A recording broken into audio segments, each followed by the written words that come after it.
The early May sun hung low over the Redstone plains, casting a warm golden glow across the 200-acre Texas ranch, the lake shimmering in the distance, its surface reflecting the dawn's serenity. Wildflowers along the pasture's edge blooming in vibrant yellows and purples, their delicate petals trembling in the gentle breeze, ancient oaks standing tall. Their gnarled branches heavy with the weight of history, the air rich with the mingled scents of cedar, fresh grass, and the faint musk of earth still damp from recent rains. Cattle lowing softly in the fields, their calls carrying a cautious calm after the storm of episode 67. John Parker, 54, was elbow-deep in a hay bale near the barn. Trying to calm a pregnant heifer in labor, her breaths heavy, when a shrill bark pierced the air, high and too close, followed by thundering hoofs. John turning just in time to see a golden blur dart between the cows, sending the herd into a stampede across the back pasture. Daisy, the smallest calf, slipping in the mud. Her cry cracking something deep inside him, the red barn and snare shed glowing in the sunlight, the burn scar on his forearm a quiet reminder of battles fought. The wildflowers enduring despite the chaos unfolding. The dog wasn't just playing, and the woman hollering after him from the fence line, laughing, wasn't helping. Baxter, come back. Her voice light, as if this were a game.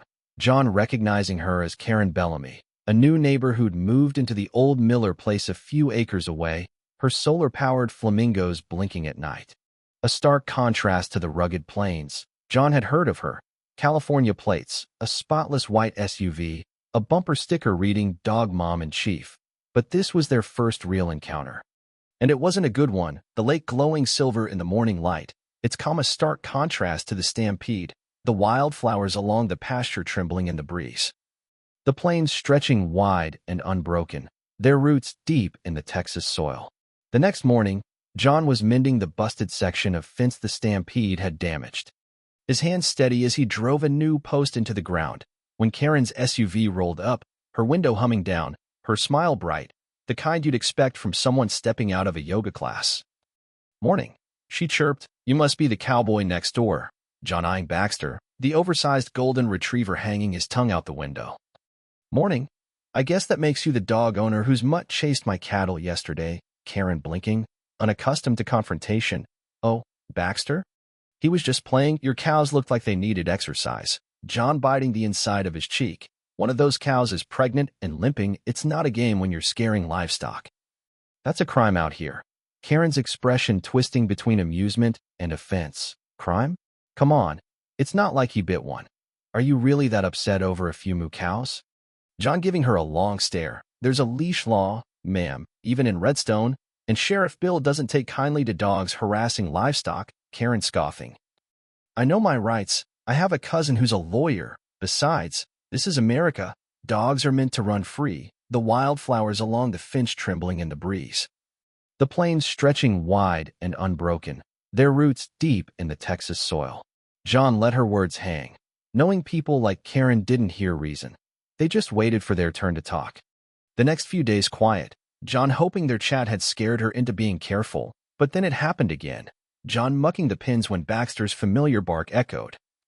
The dog tearing through the north pasture, the cows scattering in panic, John grabbing his phone, recording a few seconds of the chaos before whistling and waving his arms. Trying to steer Baxter away, the dog ignoring him, Karen jogging over in yoga pants and a neon hoodie. "He's just so energetic," she laughed. "He loves making friends." John snapping. "These aren't friends. These are 1,000-pound animals with babies on the way." Karen rolling her eyes. "You need to lighten up. I didn't move here to be policed by cowboys." John filing a formal incident report with the county that evening, setting up trail cams around the property, the lake shimmering faintly, its calm a beacon of the boundaries he'd defend. The wildflowers enduring, their roots deep in the Texas soil. Karen's disregard continued. She'd walk Baxter across John's field like she owned it, once bringing a fold-up chair to the south gate. Watching the sunset with the dog on the border of his pasture, John sending a warning letter, printing out the livestock protection statute, leaving it in her mailbox. Karen responding with a note on his truck. "Don't be such a drama cowboy." The tension escalating, John reinforcing the fence, but the real turning point came on a quiet Sunday. John checking on Daisy, who'd been healing, When he noticed the north gate swinging open, the chain undone, Baxter barreling through, straight for Daisy, circling her, barking, sending her into a panicked trot, John yelling, sprinting, throwing a rake, nothing working, finally tackling the dog in a muddy field, grabbing his collar as he thrashed. Baxter's eyes showing confusion, not aggression, Karen running up, gasping, "What are you doing? You can't touch my dog." John shouting, "Your dog was about to kill my calf. This is livestock harassment. One more time, and it's a seizure, you understand?" Karen silenced, her lack of a comeback speaking volumes. The wildflowers along the gate trembling in the breeze, the plains stretching wide and unbroken, their roots deep in the Texas soil. The next morning, a note appeared on John's gate. Sealed with a paw print sticker, Karen's bubbly handwriting reading, "Let's try to be neighborly. We all moved here for peace, not petty threats. Maybe keep your cows from wandering into my dog's play space." John laughing bitterly, crumpling it, tossing it into the burned barrel, her entitlement clear. She didn't respect boundaries. A few days later, John finding tire tracks along the fence, dog prints, clumps of cow hair, the gate's latch broken, forced open, John driving to the county office. Filing another complaint with trail cam stills, calling Sheriff Bill. "I've got another incident." Bill pausing. "I'll come by tomorrow. Let's make this official." The lake glowing silver in the dusk. It's come a testament to the storm brewing, the wildflowers enduring, their roots deep in the Texas soil. Sheriff Bill arrived the next morning, a man of slow judgment but heavy words. Stepping out of his cruiser, adjusting his hat, taking in the field. "Morning. Heard you've been having dog problems." John handing him a folder. "You could say that." Inside were photos, complaints. Vet bills for Daisy, Karen's note. Bill reviewing it, nodding, "She home?" John shrugging. "She tends to appear when she thinks she's being wronged." As if on cue. Karen's SUV rumbling up. Her stepping out in athleisure gear. "Oh, Sheriff." Her voice bright. "Is everything okay?" Bill giving her a slow nod. "Got complaints, checking things out." Karen smiling. "I think there's a misunderstanding. My dog has anxiety if he's cooped up. He needs to roam." Bill asking. "Got him licensed with the county." Her smile faltering. "I didn't think that was required out here." Bill firm. "It is rabies certificate?" Karen flustered. "I'm pretty sure I got that done." Bill replying. "You either have the paperwork or you don't. This is about livestock harassment, a misdemeanor." Karen's jaw dropping. "Misdemeanor? You're going to arrest me because a dog barked at a cow?" Bill unblinking. "Not yet. This is your warning. Next time it's a citation. 3 citations, that's a court summons." The wildflowers along the finch trembling in the breeze. The plains stretching wide and unbroken, their roots deep in the Texas soil. Karen didn't back down. The next day, emailing John a PDF titled "Cattle Behavior and Canine Interaction." Pseudoscientific nonsense about cows needing calm canine energy.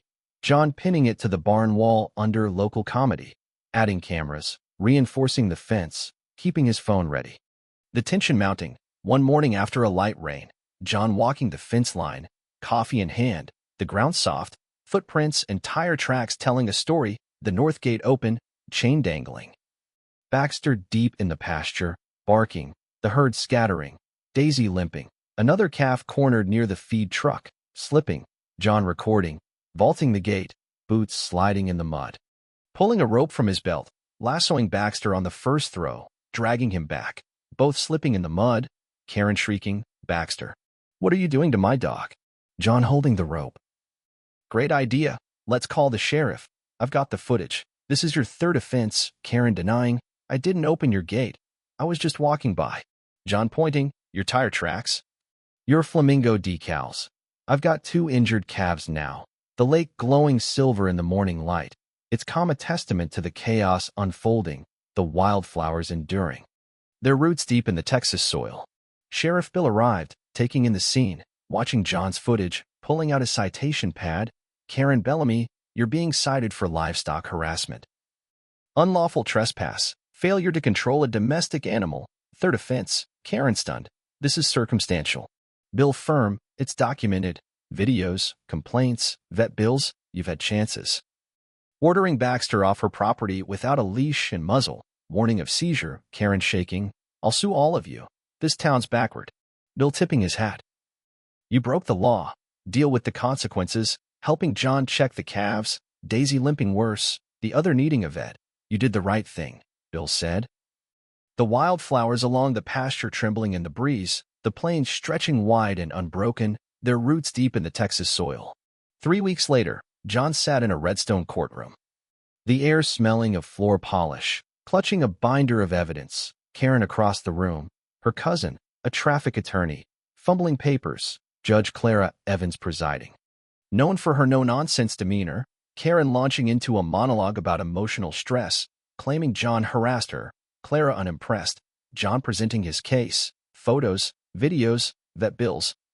Karen's notes, the footage of Daisy's panic silencing the room, Karen's cousin misquoting laws, calling cattle large rural pets, Clara ruling, Miss Bellamy, you violated livestock harassment, trespass, and animal control laws. Your countersuit is dismissed. You'll pay $2,137.89 in vet expenses, $318 for damages, fence your property within 30 days, or Baxter will be seized. No further contact with Mr. Parker, Karen stunned, the wildflowers along the courthouse trembling in the breeze, the plains stretching wide and unbroken, their roots deep in the Texas soil. 2 weeks later, a for sale sign appeared at Karen's property. She left in her SUV, Baxter panting in the passenger seat, John watching from the gate, coffee in hand, the sunrise warm.